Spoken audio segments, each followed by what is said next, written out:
तो इमरान खान साहब के पास अपनी कौम को बताने के लिए इसके अलावा कुछ नहीं है कि अब दो तरीके हैं इमरान खान साहब को रोकने के। एक तो यह है कि state through coercive measures use of force से उनको रोके, जो कि किसी भी सूरत में एक मुनासिब ऑप्शन नहीं होगा।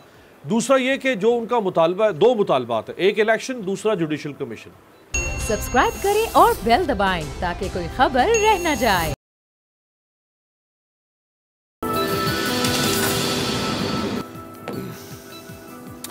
अस्सलाम वालेकुम व्यूअर्स, मैं हूं आपके साथ अमीर अब्बास और आप देख रहे हैं तब्दीली। जसिंडा आर्डन न्यूजीलैंड की हर दिल अजीज़ वज़ीर आज़म हैं और उन्होंने अपने तौर तरीके से, अपनी गवर्नेंस से, अपने तर्ज़ हुक्मरानी से ना सिर्फ ये कि न्यूजीलैंड के अवाम को मुतासर किया, बल्कि दुनिया के कई ममालिक, ख़ास तौर पर जो तरक्की पजीर ममालिक हैं, वहाँ के अवाम को उन्होंने बेहद मुतासर किया। जब उनकी हुकूमत के 2 साल मुकम्मल हुए तो जसिंडा आर्डन ने एक चैलेंज एक्सेप्ट किया और वो चैलेंज ये था कि वो 3 मिनट के अंदर अंदर अपनी हुकूमत की कारकर्दगी को अपनी कौम के सामने रखेंगे। ये वीडियो जो आप देख रहे हैं, ये वही वीडियो है जिसमें जसिंडा आर्डन, न्यूजीलैंड की प्राइम मिनिस्टर, ने 3 मिनट में अपनी 2 साल की कारकर्दगी को इंतहाई बर्क रफ्तारी से, तेज़ी से समोते हुए अपनी कौम के सामने रखा। उन्होंने कोई दाएं बाएं, अगर मगर, आज कल, माजी में क्या हुआ, आइंदा क्या होगा, किसने क्या किया, किसने क्या नहीं किया, किसी पर कोई इल्ज़ाम नज़ला नहीं गिराया, बल्कि उन्होंने कौम के सामने अपनी कारकर्दगी को रखा। दूसरी तरफ इमरान खान साहब हैं जिन्हें इक़्तिदार से बेदखल कर दिया गया और जब से वो इक़्तिदार से बाहर निकले हैं वो तकरीबन 6 से ज़ायद बड़े जलसे कर चुके हैं, बिलाशुबा, बल्कि तकरीबन कहो भाई 7 से 8 बड़े जलसे कर चुके हैं और इसके अलावा रैलियां निकाल चुके हैं। लेकिन वो मुसलसल इन 2 माह में अपनी कारकर्दगी अपनी कौम के सामने नहीं रख सके। किसी भी जलसे में, किसी भी रैली में उन्होंने ये कौम को नहीं बताया कि उनकी कारकर्दगी, उनकी परफॉर्मेंस, उनकी डिलीवरेंस क्या रही, सिवाय चंद एक मुआशी आदाद शुमार के। वो मुसलसल क्या बता रहे हैं 3.5 साल की हुक्मरानी के बाद अपनी कौम को, दिखाएं जी। राइट जी, तो इमरान खान साहब के पास अपनी कौम को बताने के लिए इसके अलावा कुछ नहीं है अपने जलसों में, अपनी रैलियों में, कि उनके खिलाफ साजिश हुई और उन्हें साजिश से निकाल दिया गया। हुई होगी साजिश और आपको निकाला होगा साजिश के तहत बकौल आपके, लेकिन आखिर आपने 3.5 साल बतौर कस्टोडियन, जो लोगों का ट्रस्ट है उसके, जो आपने ये अरसा गुजारा बतौर हुक्मरान, वो भी आप पर लाजिम और वाजिब है कि आप कौम को बताएं और आगाह करें कि आपने हक़ हुक्मरानी किस तरह से अदा किया। क्या उसमें कोई पशेमानी तो नहीं है आपको, जिसका इजहार आप खुल के नहीं कर पा रहे हैं। हमारे साथ मौजूद हैं सीनियर सहाफ़ी, एंकर पर्सन तारिक महमूद साहब। आपका बहुत शुक्रिया सर, हमें कराची से ज्वाइन कर रहे हैं। साबिर शाह साहब सीनियर सहाफ़ी हैं और बहुत ज़बरदस्त तहकीकी आर्टिकल्स आप इनके पढ़ते होंगे जंग अखबार में। साबिर शाह साहब हमें ज्वाइन कर रहे हैं, आपका बहुत शुक्रिया। पाकिस्तान तहरीक इंसाफ से मियाँ महमूद रशीद साहब ने हमें ज्वाइन करना था, लेकिन मियाँ महमूद रशीद साहब बिल्कुल यानी प्रोग्राम से कुछ देर पहले उन्होंने आने से इनकार कर दिया। उनकी कुर्सी स्टूडियो में पूरे प्रोग्राम में पड़ी रहेगी, जिसके ऊपर उनके नाम की चिट लगी रहेगी। मियाँ महमूद रशीद साहब ने कहा कि उनको सेंट्रल ऑफिस यानी PTI के सेंट्रल ऑफिस ने आने से मना कर दिया है। क्या तहरीक इंसाफ सिर्फ ये सुनना चाहती है कि वो भी साजिश साजिश कहती रहे और हम भी साजिश साजिश कहते रहें? क्या वो सिर्फ अपने मतलब का सवाल और अपने मतलब का जवाब सुनना चाहती है, या वो उन सवालों के जवाब भी देना चाहती है जो सवाल बहरहाल अपनी जगह पे मौजूद हैं? अगर साजिश अपनी जगह पे मौजूद है तो वो सवालात भी अपनी जगह पर मौजूद हैं जिनको उठाया जाना चाहिए।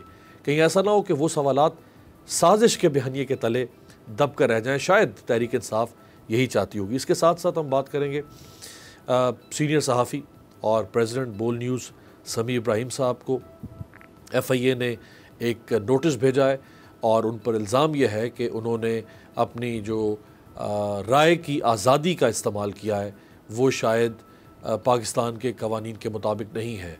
तो आज़ादी राय के ऊपर FIA का मुतहर्रिक होना बार बार इस दौर में, माजी में भी हुआ और इस दौर में भी, यानी इमरान खान साहब के दौर में भी यही वतीरा था और इस दौर में भी कई सहाफ़ी शिकायत कर रहे हैं कि उनको FEA के ज़रिए से हरास किया जा रहा है या उन्हें मरूब करने की कोशिश की जा रही है।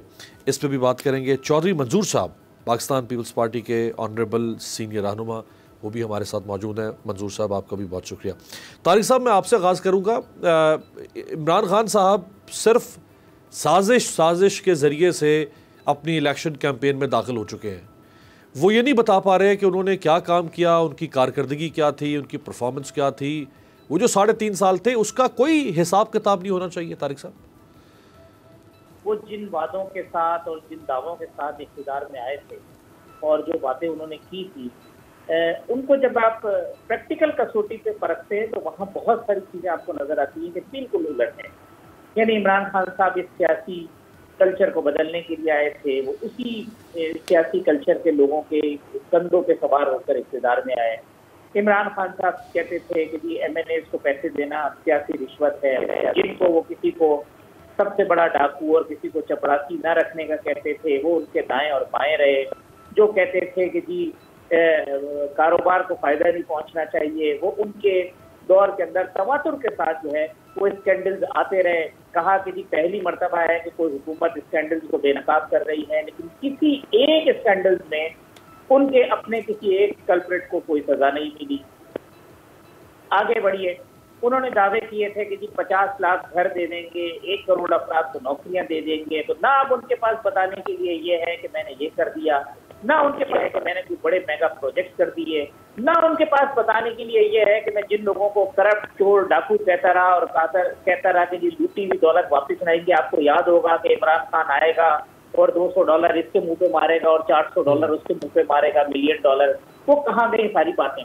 तो खान साहब के पास कारकर्दगी के नाम पे बताने के लिए महंगाई है, खान साहब के पास कारकर्दगी के नाम पे बताने के लिए IMF की शराइत है, खान साहब के पास बताने के लिए जो मुल्क की खराब माशी सूरत हाल है वो है। तो वो उस तरफ जा ही नहीं रहे हैं, वो उस तरफ उन चीज़ों को टच नहीं कर रहे हैं। दूसरी तरफ वो जो आज़ाद खारजा पॉलिसी की बात कर रहे हैं, तो खान साहब कितने आज़ाद थे खारजा पॉलिसी में और कितने बोल्ड डिसीजन लेते थे। आपको याद होगा कि उन्होंने अनाउंस किया कि मैं मलेशिया और टर्की के साथ जाऊंगा और वहाँ पे एक कॉन्फ्रेंस करूंगा और नया ब्लॉक हो रहा है, और फिर उसके बाद एक टेलीफोन कॉल के बाद वो फौरी तौर पर वापस हो गया। खान साहब ने जो है वो इंटरनल मामला के ऊपर कहा, TLP के हवाले से और बाकी चीज़ों के हवाले से जो उनका मौक़िफ़ था वो किस तरीके से पलटते चले गए। तो हर एक कदम के ऊपर जो वो बातें कहते रहे उससे पलटते रहे। अब उन्होंने अपनी हुकूमत के जाने के मामले को जोड़ दिया एक इंटरनेशनल कॉन्स्पिरेसी के साथ। एंटी अमेरिकन सेंटीमेंट आपको पता है हमारी सोसाइटी में मौजूद हैं, रहे हैं। उस सारी सूरत हाल को उन्होंने कैश कराया। उन्होंने देखा कि ये नैरेटिव उनका बिक रहा है, या जी जिसको कहें कि सियासी मंजन बिक रहा है, वो उस पर आ गए। वो वापस इसी मोड़ पर उनको करप्ट, चोर और डाकू कहते थे, वो सबको सिर्फ गालियां बक रहे हैं। वो ये कह रहे हैं कि उनको एक साजिश के तहत हटाया, क्योंकि पाकिस्तान में बदकिस्मती से लोगों के पास बताने के लिए चीजें नहीं होती हैं और वो इसी तरीके के इल्जाम तराशी अब जिससे भी वो कहते हैं जी फलाने ने ये किया, फलाने ने ये किया, फलाने ने किया। लेकिन पीपल्स पार्टी से अब चौधरी मंजूर साहब हैं, आप उनसे कहें वो भुट्टो साहब से शुरू करेंगे, वो 18वीं तरमीम की बात करेंगे, कुछ चीजें ऐसी होंगी जो वो बताएंगे। इसी तरीके से मुस्लिम लीग नून है, वो बताएंगे कि हमने मोटरवे बना दी, हमने ये किए, कोई चीजें की। खान साहब जो है वो 3.5 पौने 4 साल सिर्फ दूसरे लोगों को बुरा भला कहते रहे, चोर कर्म बदमाश कहते रहे, सियासी मुखालिफिन को जेलों में बंद करते रहे। तवज्जो उनकी गवर्नेंस की तरफ नहीं थी, तो नतीजा यही निकलना था। वो उसी सियासी नैरेटिव को लेके चल रहे हैं और वो समझ रहे हैं कि इसमें कामयाब होंगे। तो ठीक है, अगर उनकी ये सोच है और लोग उनको पता करते हैं। राइट।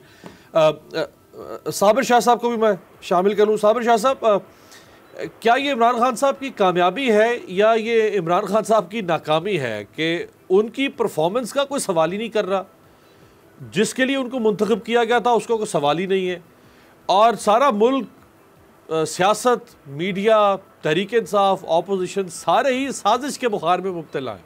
ये कामयाबी होगी इमरान खान साहब की या नाकामी है उनकी? देखिए, अगर उनसे कोई परफॉर्मेंस का सवाल नहीं कर रहा, हालांकि इनके दौर में इन्फ्लेशन बहुत हाई चली गई थी और बहुत सारे काम ख़राब हुए, इकॉनमी की मैं बात कर रहा हूँ, तो मैं समझता हूँ कि उनका बयानिया बिक रहा है। अब इमरान खान मुझे पसंद हो या ना हो, he is somehow successful in selling is narrative. आप वो कह रहे हैं जी मुदाखलत हुई, साजिश हुई। जलसों की तादाद पे तो मैं नहीं जाता, जलसे में लोग तो सभी इकट्ठे कर लेते हैं, लेकिन this seems to be a hyper charged crowd. इसको तो सीरियस लेना पड़ेगा इस मुल्क के अरबाब इक़्तिदार को।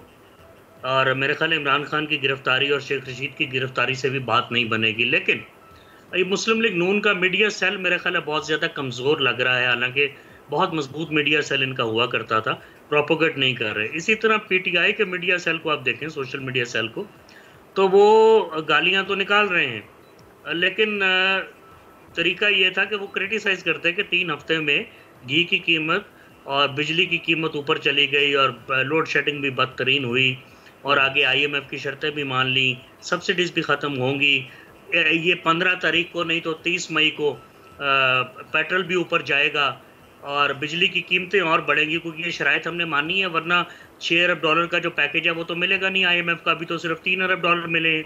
ये चीज़ें हैं हाईलाइट करने वाली। अफसोस ये है कि ये किसी की प्रायोरिटी नहीं है, ये प्रायोरिटी नहीं है। प्रायोरिटी ये है कि दंगा फसाद कैसे होगा, केओस कैसे होगा, पेंडेमोनियम कैसे होगा, किस तरह लोग आएंगे, उनको रोका जाएगा। इनको अंदाज़ा नहीं है कि ये इतने बड़ा चार्ज क्राउड किसी का भी नहीं होता। It is a mob, it is an unharnessed unbridled mob. कहीं से भी गोली चल सकती है, किसी की जान भी खतरे में आ सकती है। ये तो खैर इमरान को भी सोचना पड़ेगा और मेरा ख्याल है कि रिव्यू करना पड़ेगा। और जो अरबाब इक़्तिदार है, मैं फिर कह रहा हूँ कि इतने बड़े क्राउड को रोकने के लिए ज़रूरी है कि आप उनके लीडर को मेज़ पे लेके आएँ, सारी पॉलिटिकल जमातों को मेज़ पे लेके आएँ, because Imran is up to something. He knows कि मौसम जैसा मर्जी हो। हालांकि पिछली दफ़ा उन्हें ताहिरुल कादरी के रिलीजियस क्राउड की सपोर्ट थी और बहुत मुश्किल है मई और जून की इस गर्मी में उनके क्राउड का इस्लामाबाद में ठहरना, लेकिन I can tell you there is something, और ये ख़तरा है पाकिस्तान के लिए।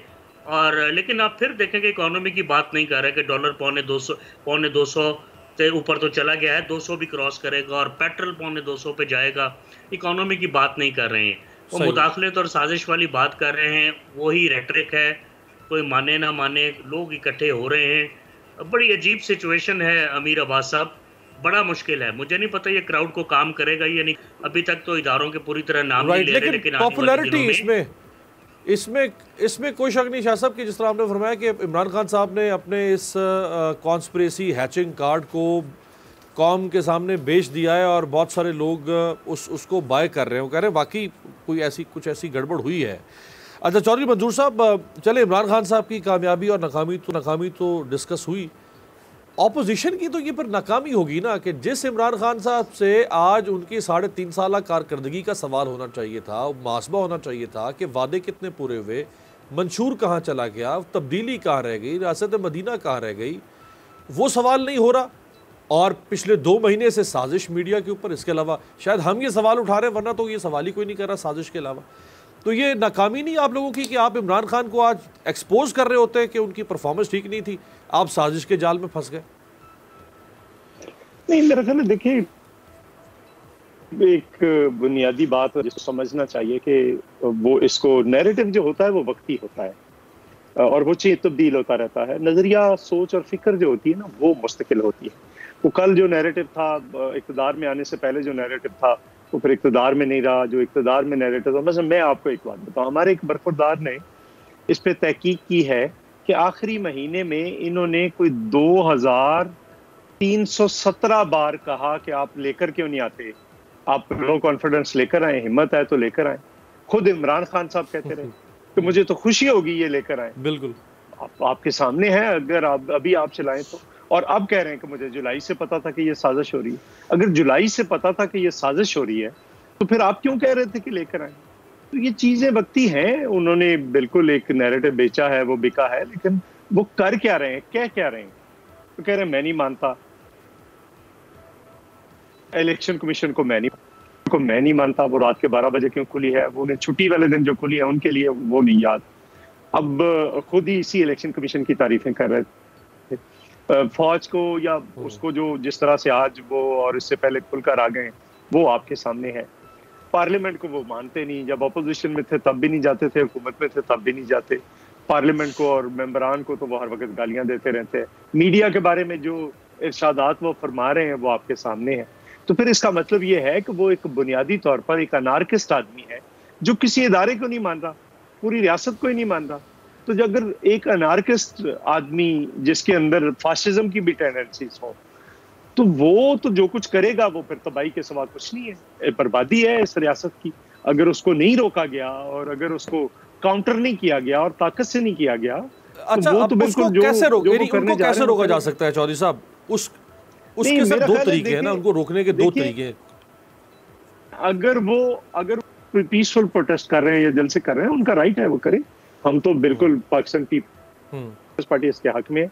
लेकिन जिस तरह से उन्होंने कहा कि खूनी होगा, जो शेख रशीद ने कहा, तो फिर कल राना सनाउल्लाह साहब ने जवाब भी दे दिया कि अगर ऐसी बात है तो मैं फिर आपको घर से भी नहीं निकलने दूंगा। तो ये चीजें हैं, अभी टाइम है, देखना पड़ेगा कि वो क्या करने जा रहे हैं और क्या नहीं करने जा रहे हैं। वैसे जो उनके साथ हो वो मुहिबे वतन है, जो उनके खिलाफ होता जाए वो गद्दार है। जो उनके साथ हो वो ज़मीर के आवाज पे लब्बैक कह रहा है, और अगर खिलाफ हो तो वो ज़मीर फरोश है। मतलब मैं एक मिसाल देना चाह रहा हूँ, मैं बिल्कुल इस हक में नहीं हूँ कि पार्टियों के लोग तोड़ने चाहिए, लेकिन इसकी शुरुआत किसने की?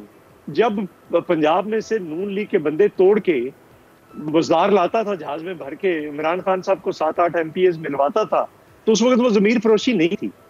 अब अगर इनके खिलाफ लोग गए जो 2-2 साल से असेंबली में बोल रहे थे, फ्लोर ऑफ द हाउस बोल रहे हैं, लोग बोलते हैं, लेकिन अपनी पार्लियामेंट्री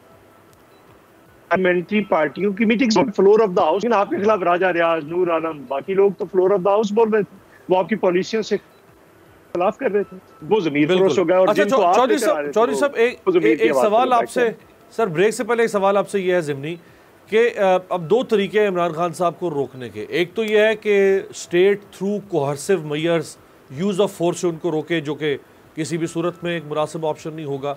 दूसरा ये कि जो उनका मुतालबा है, दो मुतालबात है, एक इलेक्शन, दूसरा जुडिशल कमीशन। दोनों में से कोई एक मुतालबा जो है उसको किसी तरह से अमली शक्ल में लाया जाए, ताकि इमरान खान, बिलाखिर वो इस वक्त एक बड़ी पार्टी का सरबराह तो है ना।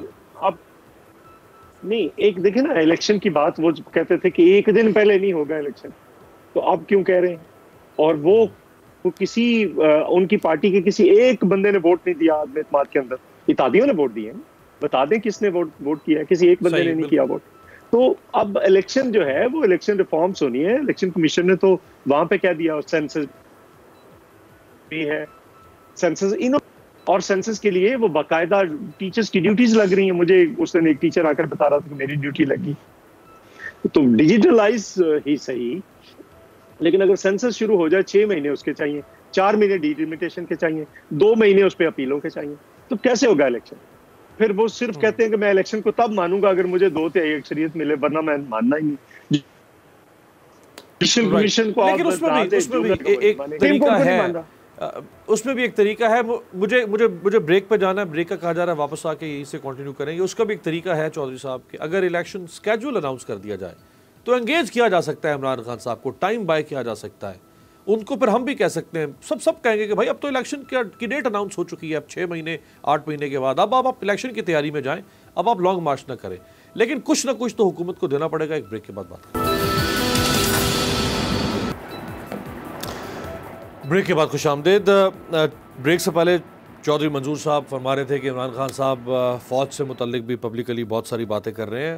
आज अफवाज पाकिस्तान के जो शोबा ताल्लुकात आमा के तर्जुमान हैं, उन्होंने बयान जारी किया है कि मुसल्लह फ़ौज को सियासी गुफ्तगू में घसीटने की कोशिश की जा रही है और मुसल्लह फ़ौज को मुल्क की बेहतरीन मफाद में सियासी गुफ्तगू से दूर रखा जाए।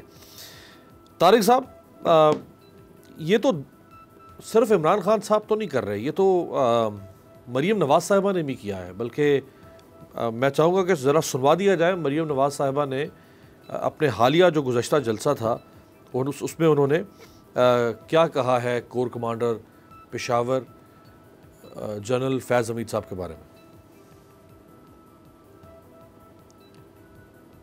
अच्छा, चलें आपको आगे सुनाते हैं। तारिक साहब, आपके इल्म में तो होगा जिसमें उन्होंने फरमाया कि ये दरअसल इमरान खान साहब का हाथ थे और इस हाथ से इमरान खान मुखालिफिन की गर्दन दबोचा करते थे।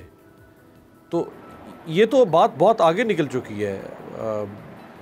तनकीद जिस तरह हो रही है सोशल मीडिया पर, टीवी चैनल्स पर, मरियम साहबा ने जो कह दिया, ये कैसे रुकेगा सर? अब ये अमीर अब्बास साहब वो कहते हैं ना, कुछ शहर के लोग भी जालम सन, कुछ सानू मरंदा शौक भी सी, ये वाली सूरत हाल है। अब सब चीज़ें ब्लैक एंड वाइट में नहीं हैं, ग्रे एरियाज़ भी हैं। पहले अगर आप ज़रा सा गौर करें तो जब जो फ़ौजी सरबराहान हैं या इंटेलिजेंस इदारों के जो सरबराहान हैं वो जब चले जाया करते थे तो उसके बाद एक शोर उठता था, किताबों के अंदर बातें होती थी, लोग उसके ऊपर बात करते थे। मगर ये अनफॉर्चुनेटली जैसे जैसे वक्त गुजरता जा रहा है, ऐसा हुआ कि जो सर्विंग ऑफिसर्स हैं या जो बैठे हुए ऑफिस होल्डर्स हैं, उनकी बातें होनी शुरू हुई, बहुत सारी चीज़ें जो निकलना शुरू हुई। और ये जो गुज़िश्ता चंद साल हैं उसमें ये बहुत बड़ा, पहले अदालतों के हवाले से होता था, जो फ़ैसले सूट करते थे, लोग कहते थे जनाब ये फ़ैसले जो है वो अदलिया कॉम्प्रोमाइज़ है, जो फ़ैसले अच्छे होते थे वो कहते जी हक़ और इंसाफ की फतह हुई। तो मामला ग्रे एरिया का यूँ है कि चीज़ों के अंदर इन्वॉल्वमेंट तो थी ना, ऐसी बात तो नहीं है कि नहीं थी। अब जो इन्वॉल्वमेंट जिन लोगों की थी, अगर उनके यहाँ ये रियलाइजेशन हुई है कि माजी में बहुत सारी चीज़ें गलत हुई हैं, आगे ना हों, चलें आज हम ताइब हो जाएं और ये फ़ैसला कर लें कि ये आखिरी मर्तबा हुआ और इसके बाद नहीं होगा, तो इससे अच्छी कोई चीज़ नहीं होगी। जो जिस तरफ आपने इशारा किया मरियम साहिबा की तरफ, खुद नवाज शरीफ साहब आपने देखा कि बयान दे के जाते रहे, जनरल बाजवा साहब का नाम, जनरल फैज़ का नाम ले के जलसों में तकरीर होती रही हैं। इसी तरीके से आसिफ अली जरदारी साहब की एक स्पीच आपको याद होगा, जो ईंट बजा देने की बात हुई थी, फिर जरदारी साहब बाहर तशरीफ़ ले गए थे। सियासी जमातें भी वक्त के साथ साथ सीखती हैं, इस्टेब्लिशमेंट को भी वक्त के साथ साथ सीखना होगा, और साथ साथ जो हमारी सोसाइटी है और जो मीडिया है उसको भी वक्त के साथ साथ सीखना होगा। अब ये मामला चलें जी फलाने ने ऐसा कर दिया, फलाने ने ऐसा कर दिया, लेकिन इस बार जो कुछ हो रहा है अमीर अब्बास साहब, ये मैंने माजी में कभी भी नहीं देखा है। ज़रूर होता था कि कुछ जगह इशारों किनारों में बात हो जाती थी, 2-4 लोग खुल के बात कर देते थे, लेकिन जो मासेस की सतह पर सोशल मीडिया के ऊपर फ़ौज के जो अफसरान हैं उनका नाम लेकर फ़ौज की क़यादत के ख़िलाफ़ सोशल मीडिया के ट्रेंड, जनरल बाजवा के ख़िलाफ़ जो है वो ट्रेंड, और किसी तरफ जो है किसी को हीरो बनाने वाले मामलात, उनकी तस्वीरें लगा के कि जी मुल्क को इनकी ज़रूरत है, ये तो हम सिवाय तबाही की तरफ कहीं और नहीं जा रहे। और फिर आपने देखा कि मीडिया के अंदर भी लोग खुल के किसी की तारीफ़ कर रहे हैं, किसी की तनकीद कर रहे हैं, और एक ऐसा लग रहा है कि बिल्कुल एक ओपन माहौल है, कुश्ती का माहौल है, रेसलिंग है, फ्री स्टाइल, जिसकी जहाँ दिल चाहे वो जाए और जिसकी चित्रौल कर दे, कोई पूछने वाला नहीं है। ये सिवाय तबाही के रास्ते के कुछ नहीं है। अब इस मामले का सद्देबाब एक तो ये कि माजी में जब ये होता था तो चाहे वो मीडिया पे हो या सोशल मीडिया पे हो ना, हमें लगता था कि कहीं ना कहीं कोई चेक एंड बैलेंस है। टेलीफोन कॉल्स आती थी, कुछ होता था, लोगों को मना कर दिया जाता था, कोई रियलाइजेशन होती थी कि यार ये ठीक है, आपने अपनी लाइन क्रॉस कर ली है, चीज़ों को एक लिमिट में कर लें, या अपनी गलती का एतराफ़ कर लेते थे। लोग कहते थे हाँ जी हमसे गलती हुई है। बहुत दफ़ा हुआ है कि एस्टेब्लिशमेंट की तरफ से आया कि हाँ यार ये हमसे गलती हो गई है, लेकिन हम इसको ठीक कर रहे हैं। इस बार ये हो रहा है कि खामोशी है, और उस खामोशी का नाजायज फायदा उठाया जा रहा है। फिर जिसका जो दिल चाह रहा है, फेक खबर, कोई किसी को आर्मी चीफ बनाने में लगा हुआ है, कोई किसी कोर कमांडर को घर भेजने में लगा हुआ है, कोई किसी लेफ्टिनेंट जनरल को इस्तीफा देने में लगा हुआ है, सारे अपने तुक्के लगा रहे हैं। मचा हुआ है, अगर इसको नहीं रोका गया तो मैं तो समझ रहा हूँ कि ये न सिर्फ ये कि इदारे की तबाही है, हमारी सोसाइटी की तबाही है, पॉलिटिकल पार्टी को रियलाइजेशन होनी चाहिए कि यार हमारी को लिमिट है। लेकिन इसी आड़ में तारिक साहब और देखें जो साफी है उनको ये शिकायत ना किसी और की, साफियों को भी कहीं ना कहीं हमें बंद करना होगा। देखिए साफियों को फिर ये शिकायत हो रही है, एक्शन भी लेने होंगे, वरना ये मामला जो है ना रुकेगा नहीं। इस दौर में साफियों को फिर शिकायत हो रही है साबिर शाह साहब कि जिस तरह माजी में FIA या मुख्तलिफ ज़राए से सहाफ़ी ये समझते थे कि उनकी आज़ादी राय को सल्ब किया जा रहा है, इस दफ़ा फिर साफ़ियों को शिकायत हो रही है। अरशद शरीफ हैं, वो ये कह रहे हैं कि मुझे FIA के ज़रिए से हरास किया गया है। समी इब्राहिम जिनका ताल्लुक़ हमारे इदारे से है, उनको FIA ने उनके ख़िलाफ़ एक इंक्वायरी शुरू कर दी है, उनको तलब कर लिया है 13 या 14 मई को। इस तरह कुछ और सहाफ़ी भी हैं। तो क्या बर्दाश्त साबिर शाह साहब नहीं होनी चाहिए? अगर कोई तनकीद हो रही है, सोसाइटी जब इवॉल्व हो रही है तो उसमें तनकीद कहीं लिमिट क्रॉस भी कर सकती है। अगर और बहुत सारे इदारे लिमिट क्रॉस करते रहे हैं, सियासतदानों से गलतियाँ होती रही, इस्टेब्लिशमेंट से गलतियाँ और टिल टू डेट होती रही गलतियाँ, तो अगर सहाफ़ियों से कोई लफ्ज़ जो है वो ऐसा अदा हो गया जिसको आप कह सकते हैं कि वो लिमिट क्रॉस कर गया है, तो क्या आप हर लफ्ज़ पे फिर FIA नोटिस भेजेगी शाह साहब? देखिए अमीर अब्बास साहब, जो FIA कर रही है वो तो होना नहीं चाहिए, हुकूमतें टॉलरेंट नहीं होती। लेकिन मैं बात करूंगा, बात बड़ी आगे तक जाएगी। हमारे दोस्त हैं दोनों तरफ, जो PDM की सपोर्ट करते हैं, शहबाज शरीफ की या पीपल्स पार्टी की, वो भी इतने बड़े सपोर्टर बन जाते हैं कि शायद ना आसिफ जरदारी उतने बड़े सपोर्टर होंगे ना शहबाज शरीफ होंगे। जो इमरान खान की तकलीद करते हुए उनकी सपोर्ट करते हैं, तो वो ऐसे लगता है कि इनके कोई डिसिपल हैं या मुरीद हैं, कसीदे पढ़ते जा रहे हैं, फ़ायदे भी लिए हुए हैं लोगों ने। मैं मुंह नहीं खोलना चाहता, फ़ायदे भी मिले हैं। सो सहाफ़ियों को भी किबला दुरुस्त करने की ज़रूरत है। मैं आंखें बंद करके किसी की सपोर्ट नहीं करूँगा, number 1। Number 2, I have to touch upon the issue. आपने जेसिंडा आर्डन की बात की, प्राइम मिनिस्टर ऑफ न्यूजीलैंड की, प्रोग्राम के शुरू में बहुत खूबसूरत बात की। अब देखिए, न्यूजीलैंड सिर्फ 50 लाख लोगों का मुल्क है, 244 अरब डॉलर का GDP है, आपका 280 अरब डॉलर का GDP है, 22 करोड़ का मुल्क है, वहाँ 64 अरब डॉलर की एक्सपोर्ट्स हैं, आपकी सिर्फ 25 अरब डॉलर की एक्सपोर्ट्स हैं। तो सबक सीखना चाहिए। फिर लोग कहते हैं जी एप्पल टू एप्पल कंपैरिजन करें, कर लें। ये साथ हमसाया मुल्क है इंडिया, बड़ी गुर्बत है। और भाई 91 करोड़ 20 लाख रजिस्टर्ड वोटर हैं, 67% लोग वोट कास्ट करते हैं, यानी 61 करोड़ लोग वोट कास्ट करते हैं। आपसे 5 से 6 गुना बड़ा इलेक्शन होता है। रिगिंग विगिंग के इल्जामात इस तरह नहीं लगते। जो हारता है वो जीतने वाले को मुबारकबाद देता है। इलेक्शन कमीशन की बात कर लें, यहाँ कॉन्ट्रोवर्शियल हो जाए इलेक्शन कमीशन तो वो ना इस्तीफा देता ना को उतारता है। वहाँ कुरैशी साहब थे 5-7 साल पहले, इंडिया के चीफ इलेक्शन कमिश्नर, मुसलमान थे। पावर्स इतनी थी कि IG हो, चीफ सेक्रेटरी हो, कमिश्नर हो, SP हो, उसको उतार दिया करते थे। इसलिए छोटी छोटी कंप्लेंट्स के बावजूद इतनी बड़ी दुनिया की सबसे बड़ी डेमोक्रेसी में इलेक्शन जो होते हैं वहां से ही सीख लें। ये एप्पल टू एप्पल कंपैरिजन है। अब आपने बात की फौज की, शर्मनाक प्रोपेगेंडा शुरू हुआ मुस्लिम नून की जानिब से जनाब बाजवा की ज़ात के ऊपर, कमर जावेद बाजवा साहब की ज़ात के ऊपर, उनके सुसर पे इल्ज़ामात, उनके बाजवा साहब के मजहबी अकीदे पे झूठे और घटिया इल्ज़ामात लगाए गए। अब उनके समधी साबर मिठू साहब पे इल्ज़ामात है, पता नहीं क्या कमा गए हैं। अब उनके बेटे पे इल्ज़ामात है कि मैकिन्जी एंड कंपनी में 20,000 डॉलर की नौकरी कर ली। यार नौकरी कर ली तो क्या हुआ? अच्छा, मैं इसी पे चूंकि वापस आप उसी मौजू पर आ गए जो मैंने छेड़ा था, मैं जरा चौधरी मंजूर साहब से भी इस पर कमेंट ले लूं। मैं चौधरी मंजूर साहब से माफी चाहता हूं, मुझे 1 सेकंड दीजिए। अब हेलो जी, गुजारिश ये है जी तो जमातें जो इख्तियार में आई हैं वो फौज की बदतरीन मुखालिफ रही हैं, नाम ले के जनरलों को बदनाम करती रही हैं। तो मेरा ख्याल है इमरान खान सोच रहे होंगे कि जितना नाम मैं भी लूंगा, जितनी बातें इनके खिलाफ करूंगा, मुमकिन है मुझे इख्तियार मिल जाए। हालांकि इसलिए तो नहीं उतारा गया कि 2 महीने के बाद आ जाएंगे। इलेक्शन भी उन्हीं प्लेयर्स ने कराने हैं, फिर आपने नहीं मानने। तो भाई इसका को हल, काश इसका को हल हो। इलेक्शन भी हल नहीं है, इसका हल निकालें। राइट, मजीद कंट्रोवर्सीज में ताकि ना जाया जाए। चौधरी मंजूर साहब, एक तो ये कि जो आज DG ISPR की तरफ से जो स्टेटमेंट आई कि फ़ौज को मत घसीटें किसी सियासी गुफ्तगू के अंदर, और इसके साथ साथ जो सभी इब्राहिम साहब और बाकी सहाफ़ी शिकायत कर रहे हैं कि FIA के ज़रिए से हमें हरास किया जा रहा है। हुकूमत में बर्दाश्त तो होनी चाहिए ना। अगर सहाफ़ी एक कदम आगे बढ़ भी गया तो इसी माशरे का फ़र्द है, कर रहा है, कल को आपकी तारीफ भी कर सकता है। बर्दाश्त नहीं होनी चाहिए सर? नहीं, देखिए दो बुनियादी चीजें बिल्कुल बर्दाश्त होनी चाहिए। आगे बिल्कुल हौसला होना चाहिए, बर्दाश्त होनी चाहिए। पाकिस्तान पीपल्स पार्टी तो हमेशा इसकी एडवोकेट रही है और आज भी है। लेकिन हमारा मुतालबा क्या रहा है? हमारे जो जर्नलिस्ट दोस्त हैं उनका मुतालबा क्या रहा है? पहले लोगों को आकर तशद्दुद होता था, लोगों के ऊपर लोगों को गायब किया जाता था।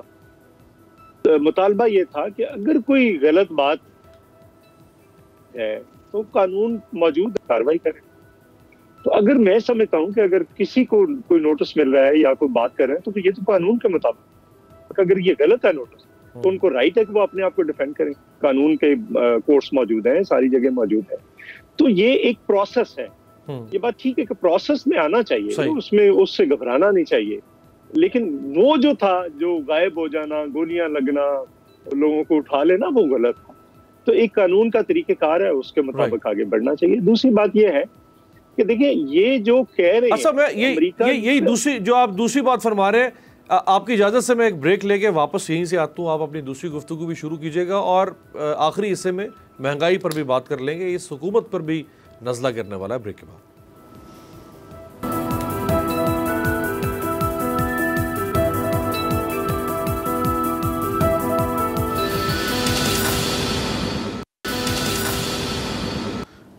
ब्रेक के बाद खुश आमदेद। चौधरी मंजूर साहब, आप गुफ्तगू अपनी मुकम्मल करें, फिर मैं महंगाई के सवाल के ऊपर आऊँगा और आप ही के सामने रखूँगा कि माजी में क्या कुछ कहा जाता रहा। अच्छा देखिए, दो बुनियादी चीजें हैं, दो बुनियादी चीजें हैं। एक ये है कि आप उसको जरा गौर से देखें, मतलब कि इन्होंने अमेरिका का नुकसान क्या किया। आपने तो अमेरिका के कहने पे कश्मीर मोदी के हवाले कर दिया और कहा कि मैं वर्ल्ड कप जीत कर आ रहा हूँ, और आपने नुकसान क्या पहुंचाया है। भुट्टो साहब ने तो नॉन अलाइन कंट्रीज को इकट्ठा किया, इस्लामिक ब्लॉक बनाया और तेल का हथियार इस्तेमाल करवाया, और क्या क्या उनके खिलाफ नहीं किया। एटमी प्रोग्राम शुरू किया जिसपे वो सारी चीजें थी। आपने क्या किया है? कुछ भी नहीं किया, और उस पर कोई एहतजाज भी नहीं किया कश्मीर पे।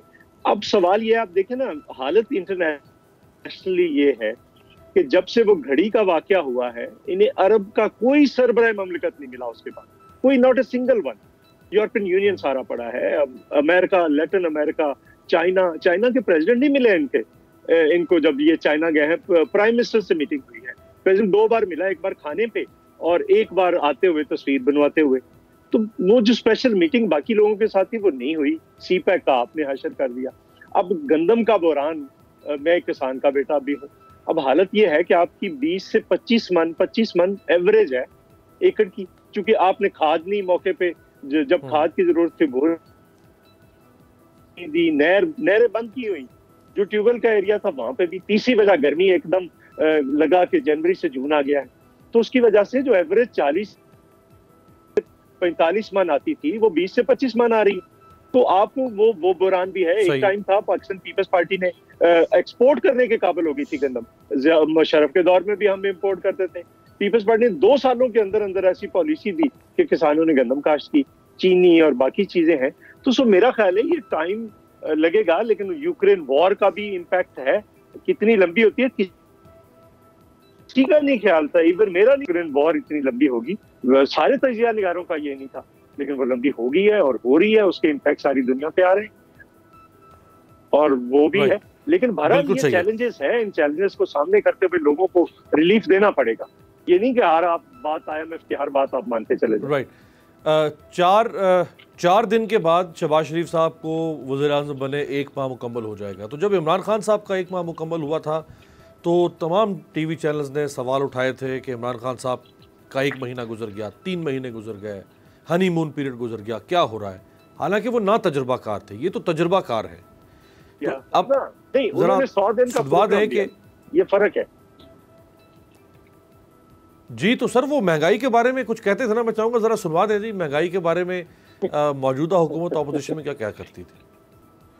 राइट, मुख्तसर जवाब लूँगा तारिक साहब आपसे भी और साबिर शाह साहब आपसे भी। तारिक साहब, जो इमरान खान साहब महंगाई कर गए थे ये तो उसका जिक्र हो रहा था और उसमें कोई शक नहीं है, लेकिन इस 1 महीने में जो महंगाई हुई है उसमें घी, आटा, बिजली, गोश्त, सब्ज़ी, कोई ऐसी चीज़ नहीं है रोज़मर्रा इस्तेमाल की जिसकी कीमत बड़ी ना हो।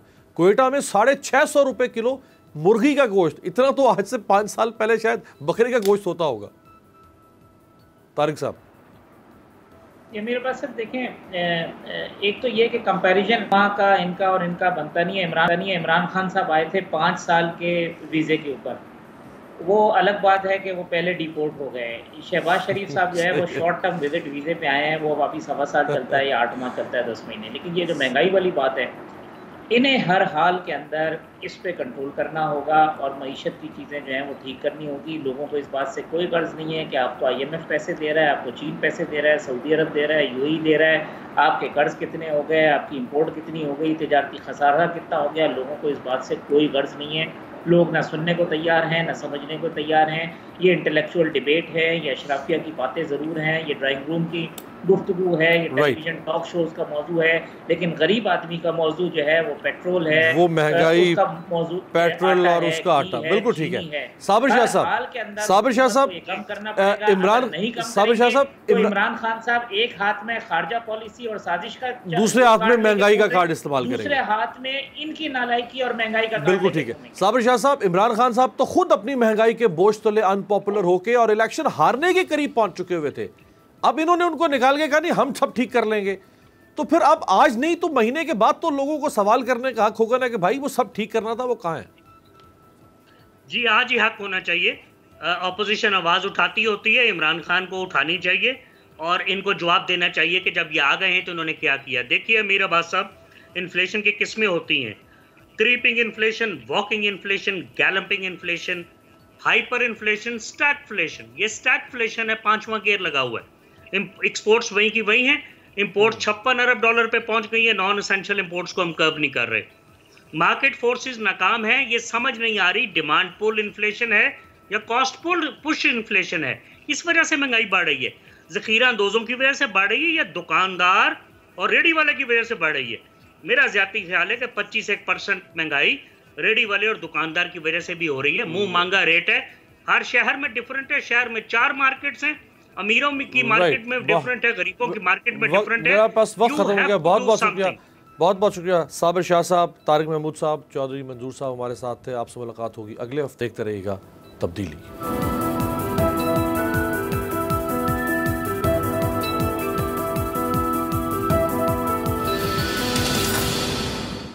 सब्सक्राइब करें और बेल दबाएं ताकि कोई खबर रह न जाए।